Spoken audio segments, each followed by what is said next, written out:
arrive in the canyon. That's where I long to be with my three good companions. Just my rifle, pony and me. Microciné, bonjour ou bonsoir, ça va dépendre de l'heure à laquelle vous allez découvrir cette nouvelle émission. On est dans une série comme ça d'émissions questionnant l'année 2023, cinématographiquement parlant, avec plusieurs invités. Aujourd'hui, c'est avec Marin Gérard, qui est critique de cinéma chez Criticat. Je salue d'ailleurs toute l'équipe de Criticat, qui est scénariste et réalisateur aussi, auteur de 2 courts-métrages, Espace rapide et À l'ombre l'après-midi. À l'ombre l'après-midi est disponible sur quelques plateformes. Je mets toutes les infos dans le descriptif de cette vidéo et je viens d'apprendre il n'y a même pas 10 secondes qu'il avait finalisé un 3e film qui serait une suite comme ça du précédent, À l'ombre l'après-midi, et qui sera, je pense, disponible certainement l'année prochaine, en 2024. Et Marin Gérard, c'est important de le dire, l'année dernière a reçu le prix Jeune Critique du syndicat de la critique. Et d'ailleurs, je remercie Nicolas Marcadet pour l'aide apportée à la conception de cette émission. Donc, Marin Gérard est là pour nous parler un peu de son année 2024, de Criticat, des films qui l'ont regardé, comme dirait l'autre, et puis aussi de son travail de réalisateur. Ça m'intéresse beaucoup. Mais d'abord, comment vas-tu ? Écoute, ça va, Samir, merci de me recevoir. Je suis très heureux de passer après ce légendaire générique de Microciné que j'ai souvent entendu et qui a compté cette année. J'imagine qu'on en parlera un petit peu. Ah bah écoute, avec plaisir. Mais toi aussi, on en parlait un tout petit peu, vraiment un tout petit peu avant l'enregistrement. Je te disais que j'aimerais bien qu'on parle aussi de ton travail de critique de cinéma, de ton exercice critique au sein de Criticat dans l'année, mais aussi de ce podcast vidéo qui s'appelle Atari. Là, pour le coup, ça se rejoint avec mon générique, parce que voilà, Atari, Rio Bravo, Howard Hawks, certes. Et le dernier d'ailleurs qui vient d'être diffusé, c'est autour du dernier film de Frédéric Wiseman, je crois que c'était le 19 décembre, et tu y participes. Moi, j'aimerais bien qu'on commence par ça. Déjà, qu'est-ce que tu penses de cet exercice critique, ce podcast, cette conversation filmée à la fin de cette année-là? Qu'est-ce que tu tires comme conclusion de tout ça? C'était la 2e année, voire la 3e qu'on faisait Atari. Enfin, depuis septembre, c'est la 3e saison qui a commencé. On a un peu changé le format, on est passé plutôt à 2 personnes. Avant, c'était plutôt un dialogue à 3. Donc voilà, l'idée, c'est pour celles et ceux qui ne connaissent pas, on parle d'un unique film pendant environ une demi-heure. Et non, c'est assez satisfaisant d'avoir comme ça un exercice critique qui diffère totalement de ce qu'on peut écrire à Criticat, où voilà, on prend beaucoup plus le temps de forger une réflexion bien construite en termes de texte. Et c'est vrai que c'est assez agréable d'avoir, enfin, tu le sais mieux que nous, d'avoir comme ça un espace où la parole est beaucoup plus libre et finalement c'est assez complémentaire en fait de la critique papier. D'ailleurs, il y a souvent les participants à Atari, c'est pas toujours le cas, mais il arrive que l'une des 2 personnes ait écrit le texte qui est publié sur Criticat sur le film, mais il arrive aussi que les 2 personnes qui participent à l'émission ne sont pas celles qui ont écrit le texte. C'était le cas par exemple effectivement sur le dernier Wiseman, Menu Plaisir, où c'est Corentin Lay qui a signé un texte assez costaud sur le film, mais c'est Josué Morel et moi-même qui avons ensuite disséqué ce nouveau documentaire dans l'émission Atari. Mais en tout cas, c'est quelque chose qui est assez chouette à faire. Et j'ai l'impression que, effectivement, c'est marrant que tu aies dit podcast vidéo, parce que c'est vrai que c'est par rapport à ce qui peut exister sur YouTube par ailleurs, Microciné à part peut-être, c'est voilà, quelque chose d'assez posé où il y a assez peu de montage, même si il y en a, enfin, il y a du montage dans le sens où c'est un champ contre champ et nous avons la chance d'avoir des gens dans la revue qui savent très bien monter et qui participent à la conception de l'émission. Mais disons qu'hormis certains extraits qu'on monte à l'intérieur de la vidéo, notamment quand on parle de certaines séquences en précision, quand le film est déjà disponible en ligne, par exemple quand on a fait une émission sur The Killer de David Fincher, comme le film était sur Netflix, on a pu bien utiliser des extraits pour souligner quelques détails dont on parlait dans la vidéo. Mais c'est plus compliqué quand le film vient de sortir et que les seules images qu'on a sont celles de la bande-annonce. Mais disons qu'à part ces extraits, c'est vrai qu'il y a un format un petit peu hybride, effectivement, entre le podcast et la vidéo. Et il y a effectivement beaucoup de gens qui disent lancer la vidéo et nous écouter comme si c'était un podcast. Et j'ai l'impression que ce format hybride fonctionne pas trop mal. Tu me disais aussi que, et là, pour le coup, ça n'est absolument pas pour, c'est un peu maladroit ce que je vais dire, mais c'est pas grave, mettre un peu cette chaîne Microciné en avant, c'est pas du tout cela. Mais ça m'intéresse aussi, parce que des confrères et des consoeurs me l'ont toujours dit, n'avoir pas forcément un lien très fort avec ce qui se produit sur YouTube. Et j'ai envie de dire un peu à raison, malheureusement. Mais toi, tu me disais aussi que c'était pas forcément. Enfin, tu ne trouvais pas forcément des possibilités de dialogue au sein de la communauté YouTube. Et est-ce que finalement, ce que vous faites avec Atari, est-ce que c'est vraiment quelque chose qui est à l'image de ce que YouTube demande, du formatage YouTube, ou alors c'est tout simplement, comme tu l'as un peu suggéré, de la radio en image, en fait? Alors, j'ai pas dit exactement qu'il n'y avait pas de possibilité de dialogue. J'ai dit que moi, personnellement, effectivement, je regarde assez peu de critiques sur YouTube. Et j'imagine qu'il y a des choses très bien qui existent, mais c'est juste que j'ai jamais trop eu cette curiosité. J'ai des habitudes voilà, qui ont plus à voir avec la lecture ou alors avec la radio et peut-être différents podcasts aussi.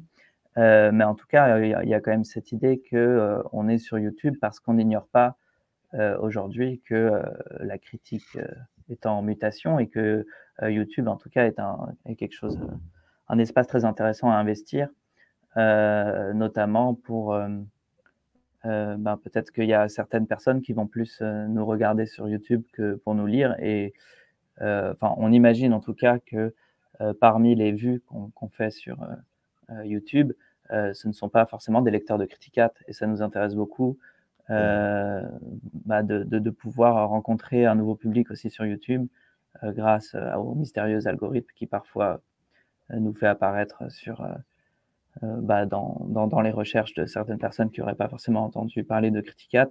Et donc l'idée, c'est pas vraiment de créer quelque chose qui n'existerait pas encore sur YouTube forcément, même si peut-être qu'il y a de ça aussi.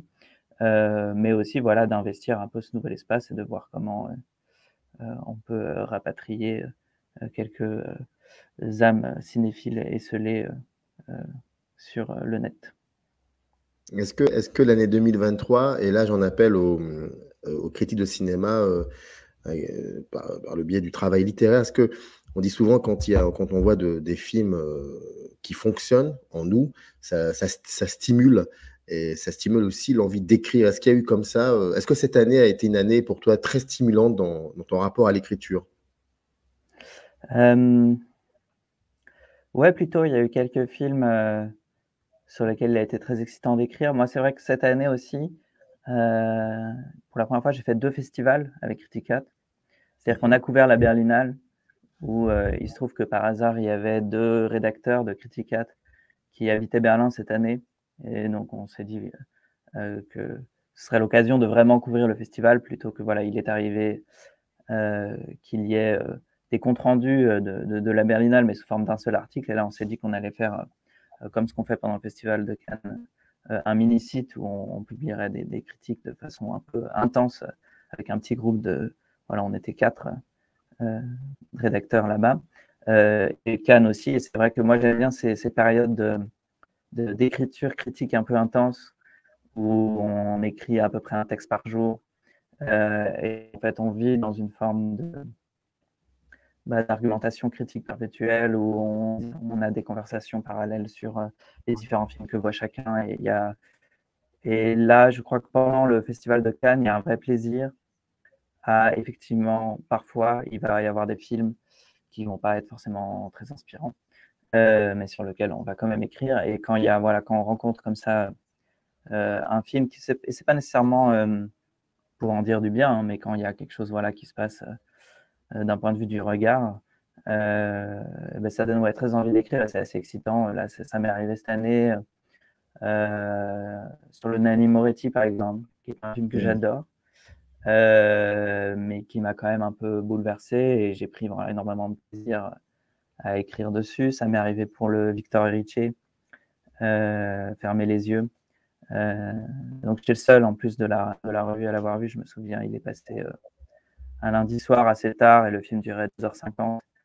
Donc au moment du festival, enfin à la première séance presse, j'étais le seul à l'avoir vu et il y avait comme ça un plaisir à avoir vu peut-être quelque chose d'un peu secret, d'un peu fort comme ça, que le retour de ce cinéaste avec ce film assez improbable, qui a un côté peut-être un peu décevant à certains égards. Tout le monde n'est pas d'ailleurs très convaincu au sein de Criticat par ce film, mais qui en même temps voilà, forme de luminosité un peu perpétuelle, enfin moi qui m'a assez bouleversé, une sorte de force tranquille comme ça. Non, sinon, d'un point de vue de l'écriture, je ne sais pas quels sont les textes que j'ai préféré écrire cette année. J'ai écrit sur Trenkeloken aussi. J'étais assez heureux de pouvoir détricoter un film comme ça du collectif El Pampero. Moi, ça a pas mal compté dans ma cinéphilie quand j'ai découvert Histoire extraordinaire de Mariano Lignas, par exemple. Donc là, voir un film de ce collectif qui sort en salle, parce que j'ai rejoint Criticat l'année de la Flore, mais je n'avais pas écrit dessus parce que j'ai rejoint en fin d'année. Mais là, cela dit, je trouve Trenkeloken plus accompli que La Flore, qui est un film qui s'éparpille vraiment énormément, mais c'est aussi pour ça qu'il est passionnant. Donc j'ai bien aimé écrire ce texte-là aussi. Voilà, je ne sais plus après ce qu'il faudrait que je regarde un petit peu ce sur quoi j'ai écrit cette année, mais oui, c'était une année assez agréable d'écriture. Ah oui, et si récemment quand même, j'ai un peu un défi, je parlais de ça, j'ai un défi personnel qui est que j'ai écrit un texte sur les harmonies Werkmeister de Bellatar. Alors il se trouve que Bellatar, quand j'étais adolescent, a été un de mes premiers cinéastes fétiches. C'est-à-dire qu'en 2011, il y a l'année de la sortie du Cheval de Turin, il y a une rétrospective au Centre Pompidou de ses films. Et j'ai vu à 17 ans, avec mon unique camarade cinéphile du lycée, Le Tango de Satan sur toute une journée d'un samedi. Et ce film a un peu changé ma vie, quelque part.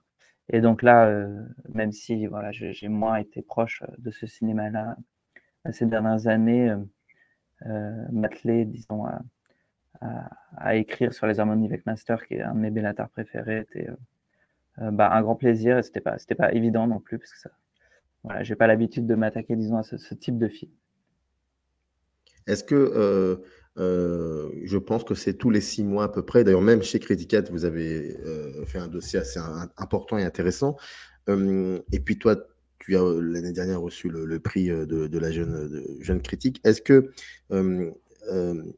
tous ces questionnements autour de l'existence, l'utilité, je ne sais quoi, de la critique du cinéma, est-ce que c'est quelque chose, le rôle, son évolution, certainement tout cela, est-ce que c'est quelque chose qui t'habite ou tu essaies de pas trop y penser à ça, tu fais juste ce que tu as à faire et puis ça t'aide aussi pour le coup à faire tes propres films?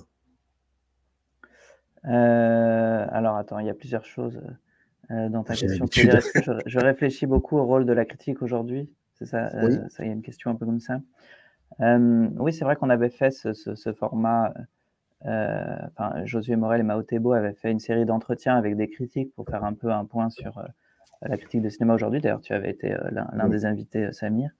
Ouais, c'est quelque chose qui me travaille, mais je ne suis pas tout à fait arrêté là-dessus. Par exemple, quand on parlait de Atari tout à l'heure sur l'investissement de YouTube, comme ça, c'est une question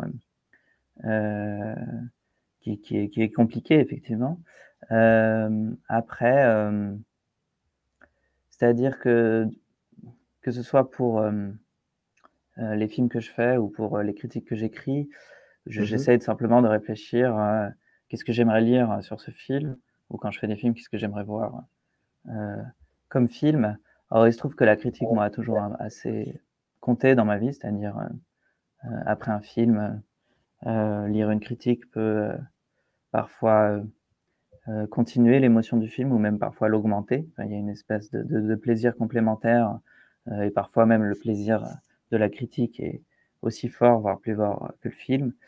Ou à l'inverse, quand j'ai pas aimé un film, trouver quelqu'un qui a les arguments pour à partir de la matière du film et qui va dans mon sens, il y a une sorte de plaisir très fort intellectuel et puis aussi simplement être énervé ou être déçu par des gens que j'aime lire qui d'un coup disent n'importe quoi à mon avis ou l'inverse. Enfin, il y a quelque chose d'assez plaisant intellectuellement de toute façon dans la critique, mais c'est aussi oui, non, je trouve qu'il y a bon, Criticat est un peu à part là-dedans parce qu'il y a une forme d'indépendance totale du fait qu'on est une équipe bénévole, qu'on publie sur Internet sans pression financière, donc sans le besoin de faire beaucoup de partenariats, même si on en fait quelques fois, mais ça arrive peut-être 2 à 3 fois par an maximum.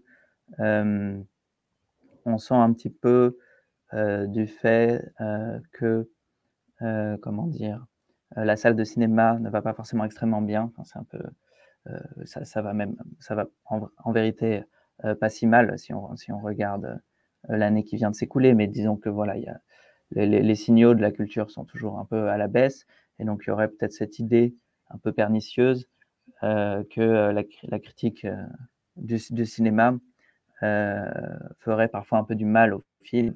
Effectivement, je suis totalement contre cette idée-là et je trouve ça important qu'il existe et rare aussi qu'il existe comme ça dans le présent des films, c'est-à-dire avant que la postérité ait pu faire un travail de garder, enfin la postérité permet qu'on puisse se souvenir ou non d'un film, mais je trouve ça important que voilà, il y ait des critiques de cinéma qui font face au film au présent, pour en dire du bien, pour en dire du mal, et même pour les cinéastes, moi je trouve ça très important, et c'est vrai que en tant que cinéaste critique, dans la plus pure tradition française, moi je sais que si je parviens un jour à faire un premier long, j'ai presque autant hâte d'avoir terminé ce film que du moment où je lirai l'intégralité des textes qui seront écrits sur ce film-là, ce qui sera forcément extrêmement douloureux, je n'en doute pas.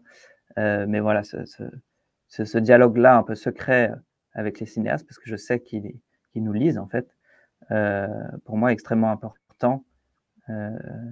Et voilà, je ne sais pas si je me suis un peu égaré pour répondre à ta question, mais oui, je pense que la critique a un rôle important à jouer, important et en même temps complètement.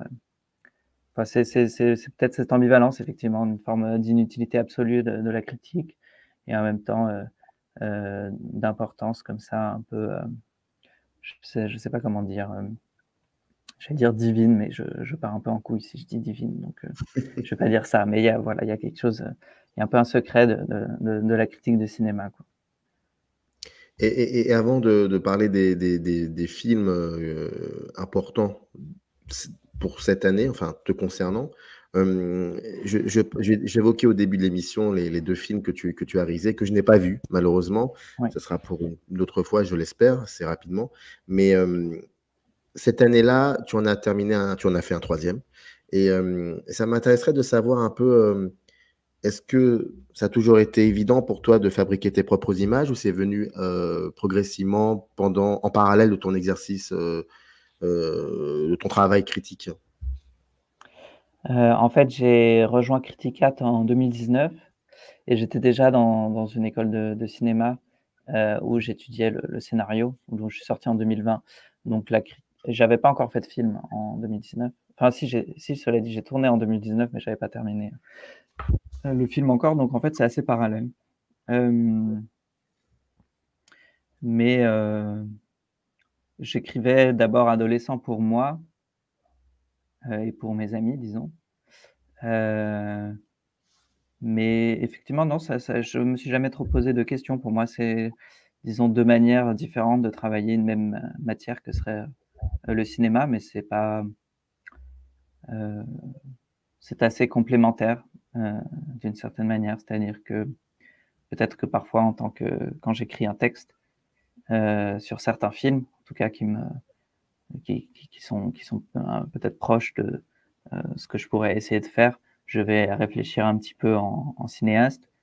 Et puis, il arrive aussi que quand j'écris un film ou quand je suis sur un plateau de tournage, je vais parfois penser en critique, mais c'est pas tout à fait conscient quand même. Mais voilà, c'est pas un véritable combat, en tout cas, interne. Tu parlais du film de Nanni Moretti vers un avenir radieux, que j'aime énormément aussi.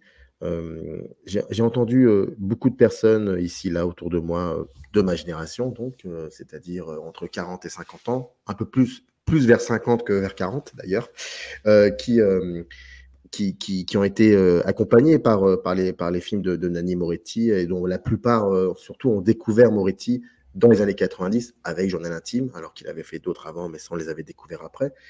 Et il y avait comme ça cette sensation assez particulière pas de fin de vie, mais de ce qu'on appelait autrefois.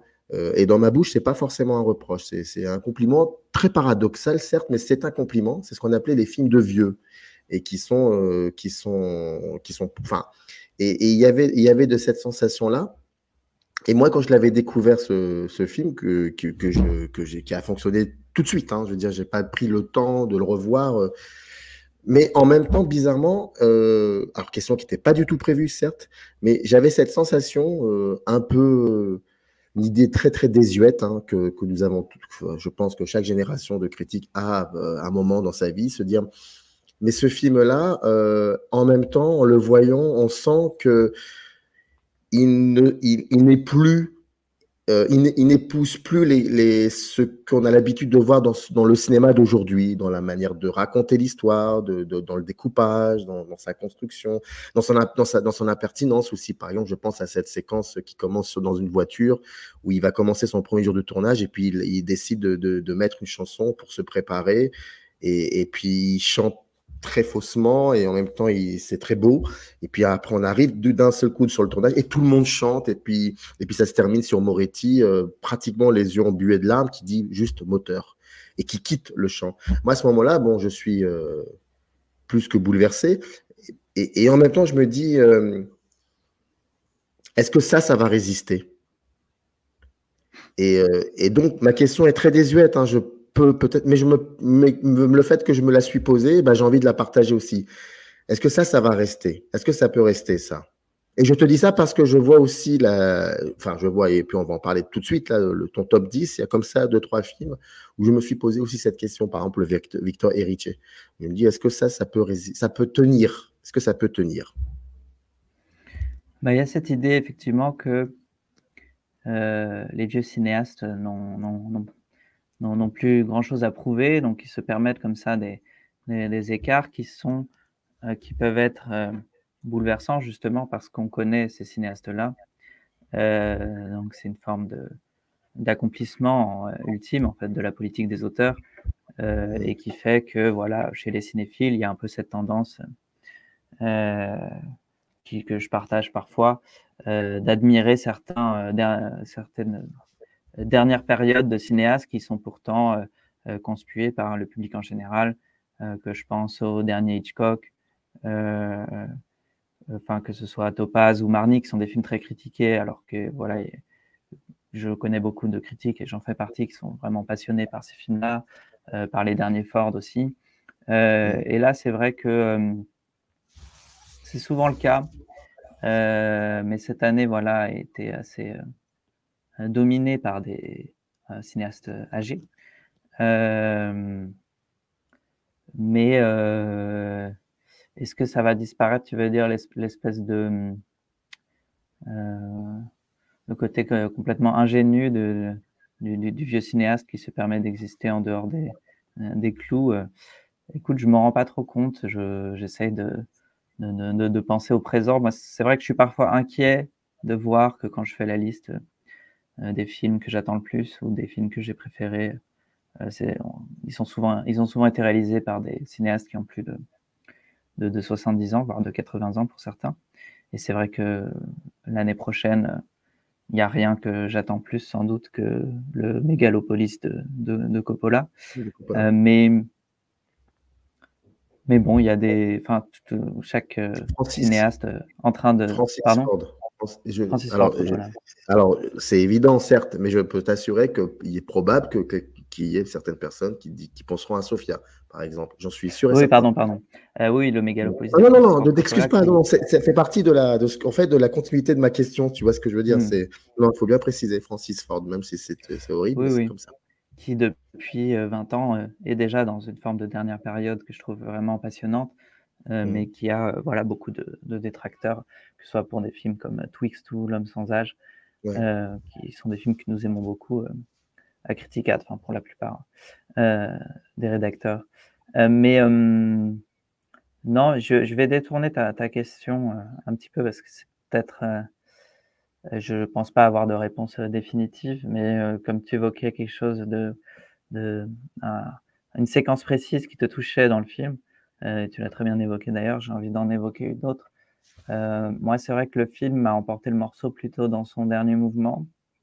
Et il y a ce rendez-vous chez Netflix à un moment, chez les équipes de Netflix, donc, puisque Moretti, dans le film, tourne un film, et pour des problèmes de financement, il faut qu'ils aillent voir Netflix qui pourrait les aider à terminer le film. Et donc, en fait, la scène commence de façon assez désagréable, je trouve, parce qu'il y a un peu cette tendance-là, légèrement réactionnaire dans le film de Moretti, à faire des petites blagues sur le contemporain assez convenues.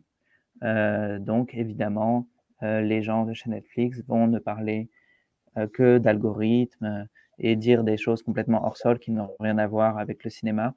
Donc ça, c'est un peu attendu, c'est un peu ce qu'on imagine que peut penser n'importe quel cinéaste de plus de 70 ans aujourd'hui de Netflix, en partie à raison, mais disons que sur un plan purement comique, c'est un peu léger.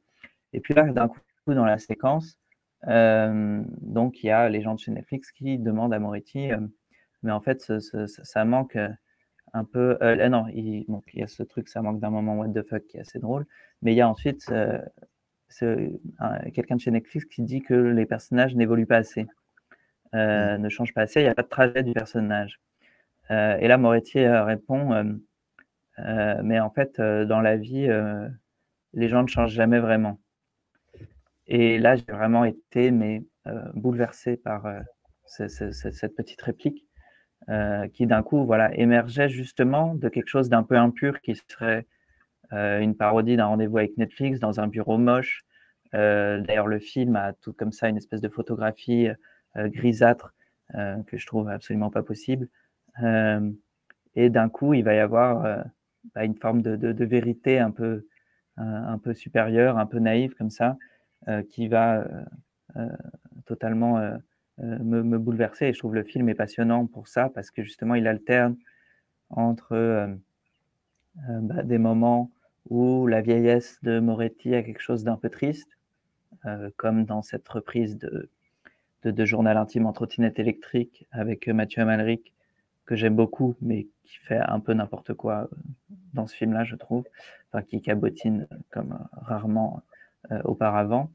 Et puis, à l'inverse, il va y avoir... donc là, c'est une forme d'hommage, un film précédent, mais qui, je trouve, a quelque chose d'un peu mortifère. Et à l'inverse, il va y avoir la parade finale, où on voit beaucoup d'acteurs, d'actrices de ses précédents films parader avec lui dans une forme de vision politique utopiste. Et là, je sais pas, voir d'un coup Jasmine Trinca, effectivement, me bouleverse aussi. C'est peut-être ce genre de film, effectivement, un peu banco, mais qu'on aime justement par ce caractère un peu bancal qui alterne entre des choses un peu gênantes et des choses bouleversantes. J'ai totalement éludé ta question, mais non, tu as très bien. Ça t'a permis en tout cas de donner un contre-champ avec une séquence autre. Par rapport à ton top 10 qu'on peut retrouver sur le site de Criticat, avant d'énumérer les 10 films, moi j'aimerais commencer par la fin, par les mentions spéciales. Alors, Ouais, tu écris, je te cite, j'adore faire des donc mentions mention. spéciales. Pardon? J'adore faire des mentions spéciales, Ah bah, c'est un elles défaut. sont, J'en fais toujours un petit tas. elles sont très sympas. Bah écoute, si tu veux, si tu l'as en face de toi, je t'en prie, tu peux y aller. Enfin, je te laisse. Ah, Je te tu veux que je laisse les lise en entier? bah écoute, vas-y, je t'en prie, je t'en prie. Oui, je t'en prie. Alors, je cite Allen Swartz, qui est le dernier film de James Benning que j'ai vu à Berlin. En fait, il arrive souvent que les films de James Benning, qui est donc un cinéaste expérimental américain que j'aime beaucoup, finissent en mention spéciale, puisqu'on a quand même cette règle à Critica de devoir mentionner des films à l'intérieur du top qui soient visibles par le rédacteur. Et là, le film n'est pas disponible. Il n'est pas sorti en salle, il n'est pas non plus sorti euh, en streaming. Donc, il se retrouve en mention spéciale, mais pour le coup, il aurait pu être mentionné dans le top. The Wonderful Story of Henry Sugar et The Swan de Wes Anderson, l'ouverture de Nos quêtes de cabine de M. Night Shyamalan, Les mains de l'amitié d'Alain Cavalier, Tony Shalhoub dans la 5e saison de The Marvelous Mrs. Maisel, Un bouquet de fleurs, La romancière, Le film et le heureux hasard, et une bouteille de whisky de nos jours. Donc ça, J'aime oui, bien j'aime bien ces petites fulgurances comme ça. Je trouve ça, ça montre, enfin, ça dit beaucoup, ça, et puis surtout, ça nous laisse, nous, même pour celles et ceux qui n'ont pas vu le film, de l'imaginer, d'imaginer quelque chose. Ben, c'est vrai qu'à Criticat, on est assez encouragé dans nos mentions spéciales à ne pas forcément juste mentionner un film qui n'aurait pas pu rentrer dans le top, mais qu'on voulait citer, mais de mentionner des détails, des choses qui nous ont particulièrement touchés, un acteur, un plan, un fondu ou que sais-je. Et c'est vrai que là, par exemple, ça m'a permis une petite parade parce que c'est vrai que ça a été un peu un crève-cœur de ne pas citer de film de Hong Sang-soo dans mon top. J'aime bien le faire. Il m'est arrivé de citer 2 films de Hong Sang-soo à l'intérieur d'un même top 10. Mais là, voilà, il se trouve que j'aime beaucoup les 2 films, mais peut-être peu moins que certains qui n'entraient pas. Mais voilà, c'est vrai que c'était assez agréable de mentionner voilà, ce bouquet de fleurs final de la romancière, ce moment documentaire extrêmement surprenant et assez bouleversant avec Kim Min-hee à la fin de la romancière. Et puis il y a aussi cette bouteille de whisky qui arrive à la fin de nos jours. Je ne sais pas si tu l'as vu, de poète et sa solitude retrouvée qui débouche une bouteille. Enfin, il y a voilà, un vrai sens des objets chez Hong Sang-soo. Il y a comme ça des moments bouleversants me concernant. Il y a, je l'ai dit, ce plan, juste ce plan, pas forcément la séquence, mais le plan où Moretti dit moteur. Voilà, moi, ça me bouleverse. Puis il y a aussi, bon, ça, je vais pas, ça, c'est, j'ai envie de te dire, il y a une cohérence logique, enfin, il y a une cohérence, pardon. C'est ce petit moment dans Fermer les yeux où il y a, on joue à la guitare, si je me trompe pas, la chanson My We Find My Pony and Me, ça me ramène au générique de la chaîne. Et voilà, C'est pour ça que j'ai dit ça au début, effectivement. Je pensais à cette voilà, scène. exactement. Et puis, moi, ça me dit aussi beaucoup de choses. Toi, il y aurait comme ça une image, un plan qui, pour des raisons qui te sont personnelles, tu te dis waouh, ça sera 2023 pour moi, ce moment-là. Bah là, j'y pense parce que je viens de le. Je pense qu'il y aurait des réponses évidentes. Je pense qu'il y aurait le travelling circulaire The Fableman sur le moment de montage, qui est vraiment un grand bouleversement pour moi. Mais sans doute dans l'apparition de l'alien dans Asteroid City de Wes Anderson. Il y a une forme de précision absolue du découpage à ce moment-là. Et puis là, voilà, physiquement, l'alien, c'est drôle, alors même qu'il a un côté un peu ridicule, me bouleverse parce que c'est un peu une grande question du cinéma américain. Comment on peut incarner un alien aujourd'hui au cinéma? Tout a été un peu fait. Et là, il y a Wes Anderson qui arrive et qui fait ça. Et cette espèce de candeur absolue m'a bouleversé. Mais là, je pense, du coup, comme je l'ai lu dans les mentions spéciales, dans mes mentions spéciales, il y en a une peut-être un peu plus mystérieuse, qui sont Les mains de l'amitié. Donc l'amitié, c'est le dernier film d'Alain Cavalier, qui a été assez peu vu. Je crois qu'il a fait moins de 3000 entrées. Il a une très petite distribution et c'est un film un peu mineur qui a été fabriqué à partir d'archives déjà filmées par Cavalier. Il n'y a pas eu de tournage supplémentaire pour faire ce film. Et il y a comme ça, comme toujours chez Alain Cavalier depuis les 24 portraits, une attention aux mains des personnes qui filment. Et là, je pense notamment dans le premier segment qui est consacré, il y a 3 segments dans le film. Le premier est consacré à Boris Bergman, avec qui Cavalier avait eu un projet de film. Et en fait, il me semble que cette partie commence par Cavalier qui demande à Boris Bergman d'écrire les paroles de Vertige de l'amour de Bashung. Et donc, on voit un gros plan comme ça. Et on a c'est un stylo plume, il me semble, et Boris Bergman qui écrit ses paroles de tête. Et en fait, on comprend après, donc Vertige de l'amour, qui est une chanson vraiment magnifique, je trouve, de Bashung. On comprend ensuite, ce que je ne savais pas avant, que Boris Bergman est le parolier, en fait, attitré de Bashung, et que c'est lui qui a écrit ses paroles. Et c'est vrai que ce moment-là, quand j'ai découvert le film, où à force de l'écriture comme ça très allègre de Boris Bergman et sa voix off, puisqu'on n'est que sur ses mains, qui écrit ces paroles-là, et on se rend compte à l'intérieur du plan qu'en fait c'est lui qui a inventé ces paroles, parce que en fait à l'intérieur du plan il y a un moment où on apprend que c'est lui l'auteur de ces lignes par une petite anecdote quand il explique ça en fait ça devait être le deuxième couplet, et puis c'est Bashung qui a demandé à ce que ce soit le premier. Et donc là, on comprend que c'est lui qui a écrit ces lignes-là. Et là, effectivement, c'est peut-être un des plus beaux plans que j'ai vu cette année-là pour tout ce qui se joue à la fois purement formellement, quoi, de l'écriture d'un vieil homme, des souvenirs qui ressurgit, du fantôme de Bashung, et cette espèce voilà, de révélation par une voix off de ce que signifie vraiment cette écriture pour la personne qui est en train de coucher quelques mots sur un morceau de papier. Exactement. Pour le top 10, les 10 films, donc le premier c'est The Fabelmans de Spielberg, Showing Up, le deuxième c'est de Kelly Reichardt, le troisième c'est le film de David Fincher, The Killer, le quatrième c'est Asteroid City de Wes Anderson, le cinquième c'est Trenkeloken de Laura Citarella. D'ailleurs, je crois que l'année prochaine, le festival Regard Satellite va faire une espèce de focus sur le collectif, mais ça, on aura le temps de. Oui, à Saint-Denis. Très voilà, bon festival. Exactement, mais je pense que certainement vous en parlerez chez Criticat. Le sixième film, c'est Venez voir de Jonas Trueba. Le septième, c'est Fermez les yeux de Victor Erich. Le huitième, N'attendez pas trop de la fin du monde de Radu Yudé. Le neuvième, Le gang des bois du temple de Rabin Murzaïmesh. Et le dixième film, Le garçon et le héron de Hayao Miyazaki. Comme on a encore 2-3 minutes, globalement, est-ce que ça a été difficile pour toi de dresser ce fameux geste cinéphile par excellence, le fameux top 10, ou ça a été très vite une évidence? Ça a été très vite une évidence, je pense, pour les 9 premiers.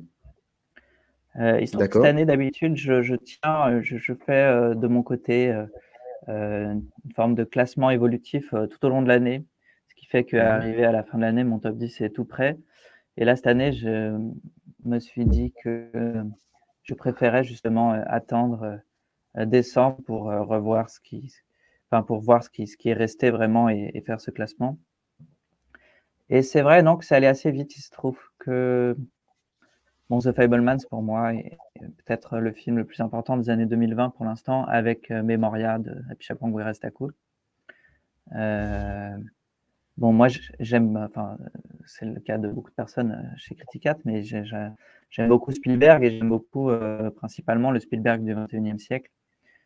Et j'y retrouve chez Spielberg ce que j'aime chez certains cinéastes du cinéma classique hollywoodien, c'est-à-dire une forme d'évidence absolue dans la mise en scène, quelque chose qui semblerait comme ça, un peu sans effort chez Spielberg, comme si il détenait quelque part une forme de secret de la mise en scène qui fait que chez lui, tout a l'air simple, évident, quand bien même la mise en scène est extrêmement sophistiquée. Et il se trouve que c'est vrai que dans The Fabelmans, cette évidence-là rencontre un film justement, et c'est pas toujours le cas, assez retors, où voilà, sur ce que le film fait de la relation avec sa mère, de beaucoup de choses. C'est pas du tout un film évident, je trouve, de Spielberg, et c'est cette rencontre, et un film aussi un peu noir. Et le film, quelque part, est moins éclatant que son précédent, West Side Story, qui était vraiment un feu d'artifice quoi, de mise en scène, là où la caméra dansait littéralement avec les personnages. Là, il y a quelque chose peut-être d'un peu plus posé, d'un peu plus, comment dire, pudique aussi. Mais voilà, je trouve que c'est en tout cas de loin mon numéro 1. Et ensuite, non, c'est la 10e place en fait, où j'ai longuement hésité sur le film que j'avais cité. Et c'est vrai que ce film de Miyazaki, je le considère comme peut-être l'un des moins bons films de Miyazaki, mais j'aime tous ses films. Je mets peut-être à côté de Ponyo, dans notre film que j'aime un peu moins du cinéaste, mais c'est quand même un film que j'ai vu 2 fois. La plupart des films de mon top 10 chaque année, je les ai vus 2 fois. Et ouais, je pouvais pas ne pas le citer finalement, mais on n'a été que 2 à le citer, c'était Adrien Mitterrand et moi. Mais Adrien le met premier. Non, sinon ça a été assez évident. Ouais, c'est vrai qu'il y a une grosse représentation du cinéma américain. Mais il se trouve que les cinéastes que j'attendais ont fait des films assez merveilleux. Kelly Reichardt, pour moi, avec Showing Up, fait un film plus fort que First Co, qui a été plus commenté, mais que j'aimais beaucoup aussi. Mais c'était effectivement un top 2 assez évident, en tout cas. Et ensuite, l'ordre est peut-être un peu plus flou.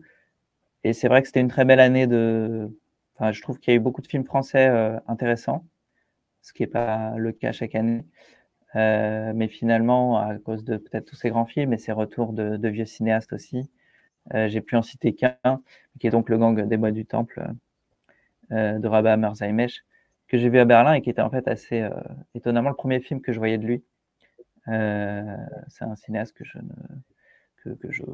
connaissais la réputation, mais j'avais jamais passé le pas. Et c'est vrai que je trouve que son regard est vraiment unique dans le paysage du cinéma français.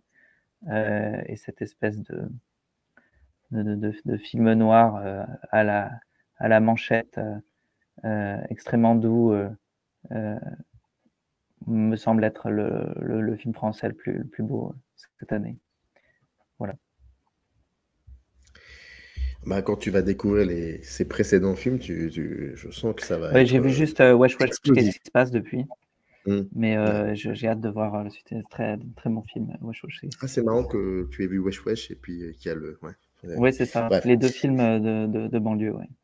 C'est ça, exactement, comme on dit. Bon, en tout cas, dans le descriptif de la vidéo, j'invite celles et ceux qui n'ont pas vu, c'est le second film à l'ombre l'après-midi qui est disponible sur quelques plateformes. Tes écrits chez Criticat, tout dans le descriptif de cette vidéo. Et en tout cas, ça m'a fait vraiment plaisir d'avoir ce dialogue avec toi, que tu sois venu pour nous parler un peu de ton année de 2023. C'était un plaisir. Et puis, j'espère que tu reviendras pour nous parler, pour le coup, enfin, où on parlera pour le coup des films que tu as réalisés, parce que tu es aussi réalisateur. Et ça, c'est important. En tout cas, merci beaucoup à toi, Marin Gérard. Et puis à très vite. Merci, Samir. À bientôt. Générique.